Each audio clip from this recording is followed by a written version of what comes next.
It is, Dr. Z. You talked earlier about this being, a religion to these people, Mm. like this cult. When we covered what happened with the Satanic Temple and abortions, it was the same type of story. It's incredibly disturbing to read, but you notice that they use religious ceremony, which is obviously Satan trying to imitate God, right? Because that's what he does. But it was disturbing to see not only the level of precision that goes into the brainwashing, but this coordinated effort. And this goes to my question more so about your lawsuit. So, in order for you to do that, you really had to dig deep. And as a doctor, obviously, you have the methodology to do so.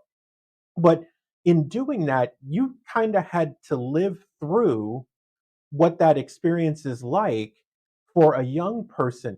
Can you talk to us about colleagues or other professionals, or even in the legal profession, when you ran into people who were in opposition of something so logical? What did you run into and deal with in that process? There's I've approached this from every angle that I know how to approach it from. I've approached it from a perspective of logic. I've approached it from a perspective of science, from a perspective of ethics, from a perspective of spirituality, from a treatment profile. From every which way I possibly can. None of it works. There is no, and it makes sense. There is no arguing with these individuals that are set in this way, because number one, you have to remember that you're talking to somebody that is deluded. They're not in reality. So making them try to see reality is very challenging. If you've ever worked with, well, I'm sure you guys haven't, but in medicine, right, when you're dealing with people that are just they're out of reality, right? Say, certain mental disorders. It's really difficult to get into reality, to have these kind of conversations. But these individuals they're fighting for something that is so.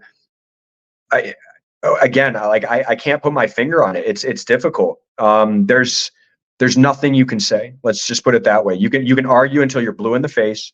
You can use every single argument known to man from every perspective. They'll ask for studies, right? Well, show me a study that shows it's bad. We're not trying to. That's not the way this works, right? That's not the way this works. You don't have to show studies to prove something is bad. You have to show studies to prove something is good, right? And there are no long-term studies, first and foremost, because no one's ever done this before. No one's ever thought it was a good idea to hack up kids in an operating theater. So there are no studies that are long-term, right? And that's another thing that's been captured is the research world. I've had a lot of conversations with thousands of trans rights activists over the last couple of years, and it's always the same conversation. It is total gaslighting, and then it is deflection. Deflect. But even the research papers. Somebody brought me a research paper, and this was a real paper that was published in a neurological journal. And they said, well, read this. This proves that this is good. It was a paper with 5 hypothetical office visits, and in the hypothetical office visits, it was how to use pronouns to be more inclusive and how that might impact the mental health of the hypothetical patient in the future. What is that? That's not research. And those are the kind of, they're publishing these things and putting all of this information out. And it's such a multi-pronged approach. This is in our media. It's in our entertainment. It's in cartoons. It's in the books. It's the teachers have been indoctrinated into it. The medical system. I mean, once you start going down this rabbit hole, you don't ever come out because it's everywhere. And I know that's what's funny is that sounds like you're a crazy person. This is impossible. There's no way it's that coordinated and that real. I assure you, it absolutely is. I mean, and at this point, what's happening is you don't need to look far anymore, right? It's on the front page of everything. There's detransitioners by the hundreds and the thousands now filing lawsuits right across the world. So it is out front in the open, and people are going to pay the price for what they've done, right? This is doctors need to absolutely be held accountable for all of this. Parents need to be held accountable for all of this. Now, some parents were told your child will die. Your child will kill themselves. That's emotional blackmail, right? And that's strong arming a physician with psychological abuse to try and to get them to do something. If a patient came in and said, if you don't cut my arm off, I'm going to kill myself, you would put them in a psych ward. That's immediately what you would do. You would slip them into a psych ward and then deal with the problem with cognitive behavioral therapy or psychotherapy or possibly medications. I'm not a huge fan of medicating mentally ill patients. I've seen too much of it in my lifetime, but you wouldn't affirm somebody's delusion, and that you certainly wouldn't affirm something that's going to harm them, and you certainly would never bow down to somebody blackmailing you with threat of suicide or threat of homicide, right? It's wrong on every single level. And for a doctor to crumble to that is staggering. And for doctors to tell parents that is incredibly disingenuous and unethical. And I'm not saying that suicide is not a risk. It's an absolute risk and it should be taken very, very seriously. But when somebody threatens to commit suicide, you don't give in to what they want to do and cut their arm off or cut their genitals off. You handle the problem appropriately. So once again, some parents were tricked into this because they didn't think about it. You believe the doctor. They have a white coat and an education, and they're there to help. So obviously, let's try and listen to the doctor. But in some cases, a lot of cases, more than I'd like to look at, this is the parents pushing the ideology on their children. There's people out there right now that are all over the internet with 3 or 4 transgender children. That's impossible. Right. And let's be, just to be completely real about the whole situation, there's no such thing as transgender. It doesn't exist. It is a mental illness that's plugged into someone's head. It's not a real thing. I'm not saying that people don't believe that they might be born in the wrong body. There's people out there that believe that they're a different person. There's people out there that believe other delusions, that they're in relationships with, say, celebrities and things like that. There's all sorts of delusions. That doesn't make it real, right? So this is not a thing. And for this to be pushed in this capacity, you always just have to ask, why is this inorganically rising to the levels that it is rising to? And again, there's a lot of different ways to approach this, but at its core, I don't believe it's economic. I don't believe at its core it is for anything other than, tearing down families. Because this is what it is actually doing. And this is what I think, if you're looking at the current administration and why they back this so much, they're trying to destroy this country. Yes. And they're trying, fundamentally, they're trying to destroy the world. Yeah. And what's interesting about that is, we get into a lot of conspiracy theories when you start to talk about this. People point fingers and say tinfoil hat. A one world government and a new world order and all of these. This isn't new. None of this is new. Like historically, this hasn't been around for 100 years or 500 years or 1 century. This has been around for millennia. Every single empire that's ever existed for the sole purpose of marching over the face of the earth. And that's, and again, that's, I know that, secular people, can look at this in a very simple way too. Rome, Persia, Mesopotamia, it's all the same thing, right? Just as far back, not even 100 years ago, Hitler tried to march across the entire globe in a very similar fashion, right? It's really interesting to me to see people bury their heads in the sand or, close their eyes and say, I can't see. When all they have to do is open their eyes to what's actually happening in this country, and it's not hard to see. Once you actually do see it, it's quite difficult to look away. I have to be honest with you. I'm going to say that I'm going to lay the blame directly on the church. The church. I don't think. What? I don't think that's I think that we have to lay some of the blame on all of ourselves. The church. Absolutely, because the church should be, the first people to stand up against this evil. But I think all of us in some ways are to blame because we were all just, nose to the grindstone, pay attention to our work, trying to do good and trying to, carry out a decent life. And we weren't paying attention. I think if many of us would have read our Bibles a little bit more intricately and, tried to gain a little bit more discernment, we would have seen this coming. And I've considered myself to be pretty awake for a significant amount of time. When I was 18 years old, I joined the Army Infantry. And essentially, you're trained to kill. And you're told, if we tell you to kill, you're a hero. But if you were to kill, or somebody else told you to kill and you did it, we would end your entire existence or throw you in prison or this or that. So as a very young man, I saw the games that were played. I saw the way that the government is manipulative. I saw the war machine and the profiteering and the, protecting oil fields overseas. So I woke up very, very young. I did cancer research at Ohio State that got embargoed. So I saw the pharmaceutical industry and how they try to cover up anything that's helpful. I did Alzheimer research and exposed a lot of things at USC that they absolutely hated and wanted me to retract.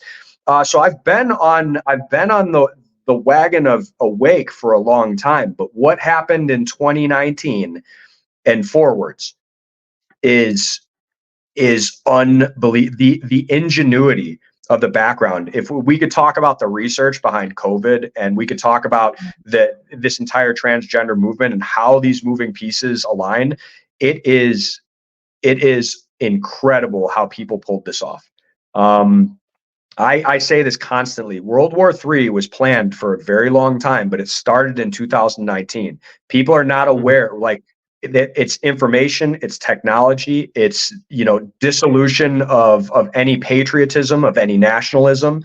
It's all about division on every single level, the illusion of choice. I mean, there's so much happening right now that it's hard to keep up with all of it. But most people are going to be, oh, I'm sorry, go ahead. No, go ahead. Continue. A lot of people have died. 17 million people, I think, something like that at this point in time, which puts every single world war to shame, like in terms of their level of mortality. Most people didn't even realize that they're in the middle of a war. And I don't know how much longer it's going to last, but it's not the war that people expect or have been shown on TV, because it's not a kinetic war. But we knew that it wouldn't be, right? Even Einstein knew that this wouldn't be a war of nuclear weapons or something like that. We knew it would be biochemical. We knew it would be informational. That's just the way these things are going. I'm surprised grids haven't gone down at this point, because it'll be electrical and EMPs and stuff. But I think a lot of people are happy to be naive about a lot of these things, because the world's a very ugly place when you wake up to what the world is, and it's a lot easier not to look at it. But we're in the middle of a war right now, and it has already captured a great many lives. And the sooner people wake up and stand up, the quicker that we can end the war, I think. And I think that's what people actually need to realize, that it is time to stand up. Nothing is by coincidence. We were born for a time such as this. You walked this world once, and you were, fearfully built and crafted by a master designer for this moment. And I think a lot of people walk around their lives and they dare to be great, or they're waiting for a dare to be great situation. You'll never find a better one. I can say that. Amen. Everybody's needed today with what we're going Absolutely. through. There are no small soldiers in God's army. That's right. Amen to that. Dr. Z, if we can go back for a second, you mentioned Chloe Cole, and in her case, she's testified in Congress and the whole thing. So you've talked with her, and I know that you've seen other stories and talked to other young people who have gone through this process and are working to detransition. Can you share with us what they've shared with you? Because it feels like the ultimate cautionary. I don't think there's anything more powerful than a young person who's been subjected to this abuse speaking out and talking about their experiences. What have you heard from these young folks who have gone through this process? Without going into anything deep or personal in anybody's story, I think those stories are for them to tell. But it's often a very similar case. It's, they were they felt depressed or anxious or sad, and they needed a way out, and they wound up going to a doctor because of peer pressure and social pressures. They were pulled in by a community that promised to love them and promised to, be there for them, and said they had the answers to all of their issues. And then these children were fast tracked extremely quickly. In some cases, like same day, were able to go out and get prescriptions, which is just, I mean, the level of checks and balances that have to fail for something like this to happen is incredible. But it's always a very similar story of being fast tracked through counseling or something of that nature, and then before they know it, right, they're sucked into this. And all you need to do to find any of these stories, I mean, this is, go on TikTok. I didn't have social media for a very long time, right? I think I got rid of social media in, I don't know, maybe 2012, let's say, somewhere around that realm. Because I was in school, I was doing 2 degrees and working at the same time. So I didn't have time for social media. So I got off of it. I was off social media until, I want to say, 2021 or 2022, just for the purpose of being able to talk about these pieces of information. And I got TikTok, and if you scroll through TikTok, you're going to see thousands of transgender activists playing out their roles and talking about their stories. And it's easy to hear it. It's easy to hear it from them as well. But what's happened to the detransitioners, it is really, I imagine that maybe, psychiatrists or people that work in trauma psych or something like this will have an easier time dealing with this. But as I'd like to think that I'm a pretty empathic pediatrician, and hearing stories from very young adults that went through this as children is incredibly difficult to work through, because at the time that you're trying to process this, you're thinking like, how can I help this situation? And you're left completely wanting, because there is not a lot that you can do initially to try and help this situation. So for some of the people that got out of it quick enough, sure. But for other people who are suffering permanent effects from the pharmacology, and then obvious permanent effects from the surgery, this isn't a tattoo, right? That you can just be like, oh, I was young and dumb. This is, you're missing body parts. You were psychologically raped, right? Because that's what this really is. And it is these were the people that they trusted the most, their friends, their loved ones, their families, their doctors. Coming back from this level of betrayal is going to be infinitely challenging. But one thing I'm actually pretty dead set on doing is actually opening a clinic at some point, probably in Orlando, for detransitioning specifically. Have somebody, have psych, endocrinology, primary care, try and find grants or something like this, because these individuals don't have money, and even if they did, this won't be covered by insurance, right? They signed on the dotted line, so to speak. It's going to be challenging moving forward, but we have to do something, because we can't just leave these people behind. Right.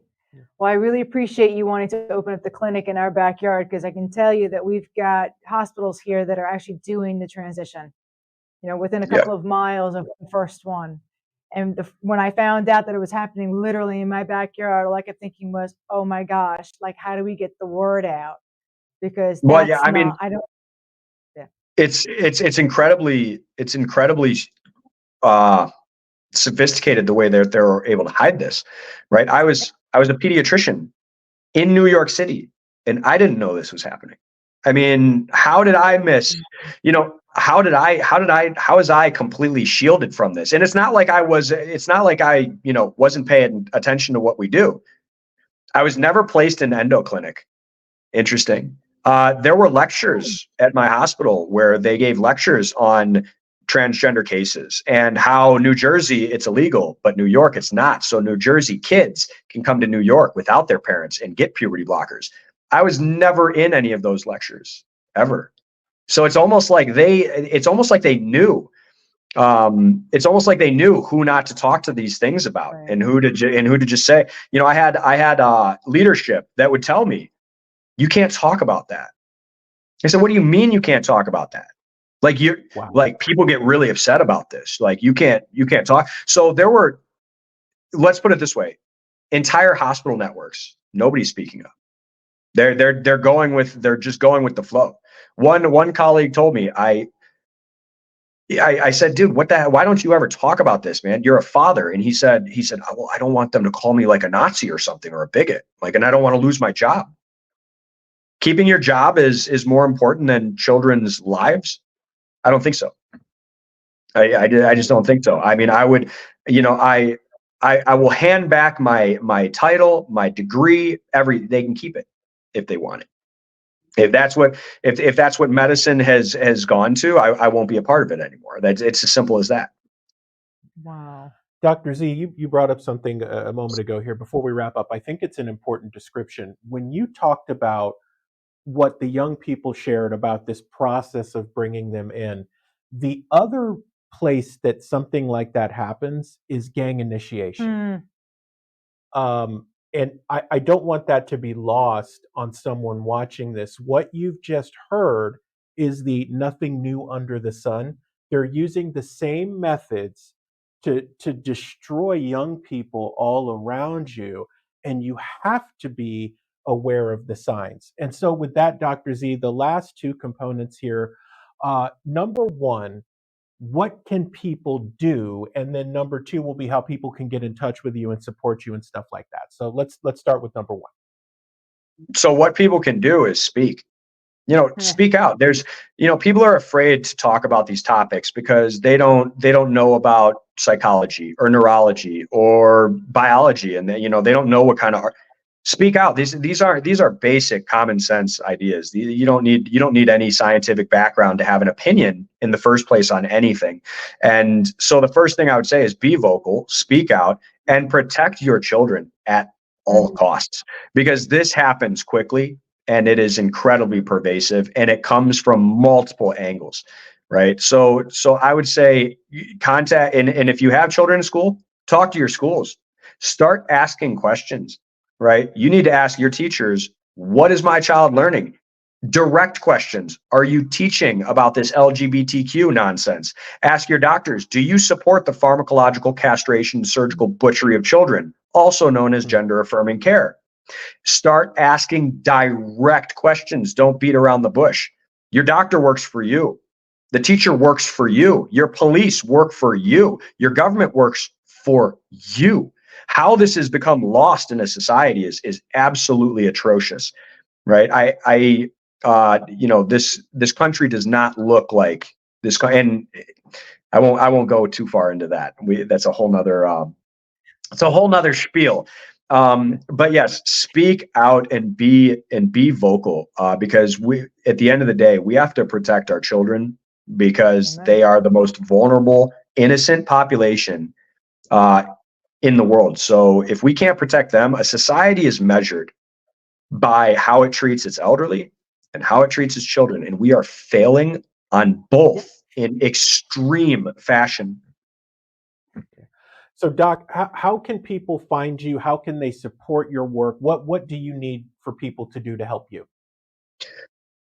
So pray, send up some prayers. You can find me on Twitter at Dr. Zywiec. I'm sure you guys can put a link down or something like that. I'll be in Orlando practicing. So we'll see what goes on there. But I would say pray, and nobody needs to particularly support me in general. They need to start speaking out and doing their part. That is the best way, I think, to support me. So I would say for our audience to be echoing what it is that you're saying, to be on Twitter and retweeting what it is that you're saying, so we can spread your voice and what it is that is important to all of us. So thank you for being a leader in this in this fight and what we're doing. It's my pleasure. So, guys, thank you for joining us for another edition of We Are the Watchmen Weekly Live. For Dr. Z and Juliana Ormond, my name is R.C. Williams. Thanks so much for watching, and we'll see you soon.